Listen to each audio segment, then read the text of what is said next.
And to talk more about the plight of the flood victims, we're joined by Ali Sablay from the Gift of the Givers. Ali, good evening. Thank you so much for your time. Really do appreciate it. You've been on the ground in Mthatha and various other communities across the Eastern Cape similarly affected for the last couple of months. You were on the ground in June. I remember speaking to you about what the conditions were like at the time.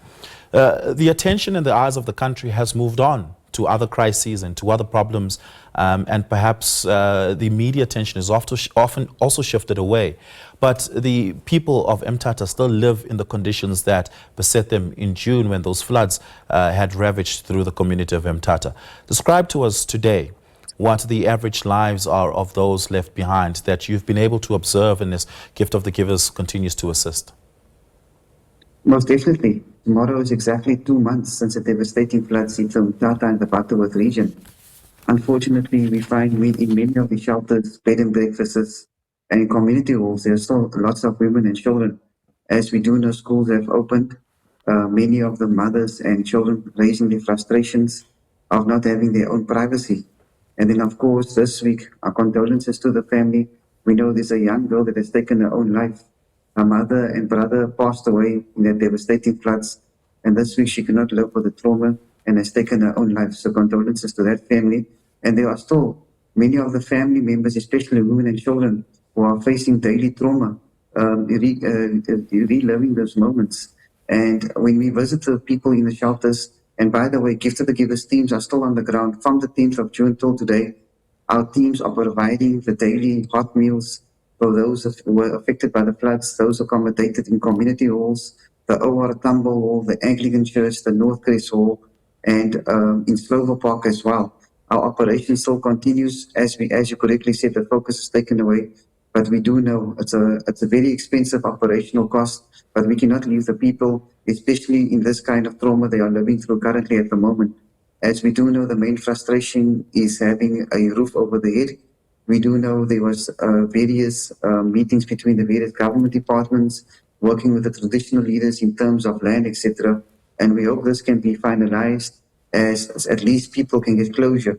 We do know that they receive closure in terms of identifying their loved ones that have passed on, but they would like further closure in having some kind of form of privacy and dignity by having their own homes. Yeah.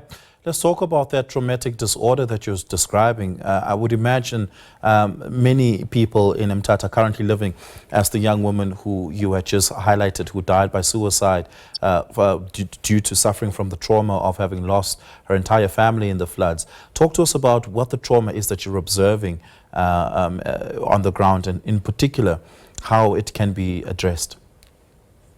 I'll just relate one incident. In one of our distributions at the Anglican Church, we found a young mother sitting with the 2 children looking over the river, and she then explained to us she can still, as it happened yesterday, live out the moment when the floods hit their structure. She lost her husband and her son in that devastating floods, and she says every time she walks out of the church wall and she looks to her right at the river, that moments live on. And she says, that trauma, she will never get past it, but she's very grateful she could save her 2 younger children. And with this, we could see there would be extensive counseling needed, not only for those that were directly affected in terms of those losing their loved ones, but of the thousands as well of indirectly affected who within seconds, when they woke up in the morning, their homes were flooded, they lost all their belongings, their lives has changed completely. As we do know, Mthatha was not only the area affected. Our teams have worked extensively in Lusiki, Flagstaff, and Butterworth, where we do know that was the first area hit. But the main focus at the moment, the country is celebrating Women's Month. But we have to salute the courageous women who are today the sole breadwinners of their families in Mthatha and in Butterworth. Those who have lost within seconds their loved ones, those are playing a crucial role in bringing up their families alone. And our thoughts and our prayers are with them. It's not an easy situation, having suffered that trauma, not having a roof over your head, and unfortunately for many of them, they are relying currently for NGOs and government departments for their daily survival. But we do know that process is fast tracking in terms of houses being allocated. We do know in this past week, in Butterworth, some temporary houses, TRUs, was rolled out to the community. We do know Tata is the next phase. We do know the hiccup was the meeting between identifying lands and with the traditional leaders. So hopefully in the next month, those people can be back in their homes, and our operations will not stop until those families are back in their home. And once they are back in their home, we will extend our humanitarian aid just for them to have a kickstart to their new lives. Yeah. Ali, thank you so much for your time and thank you so much for your work. Really do appreciate it.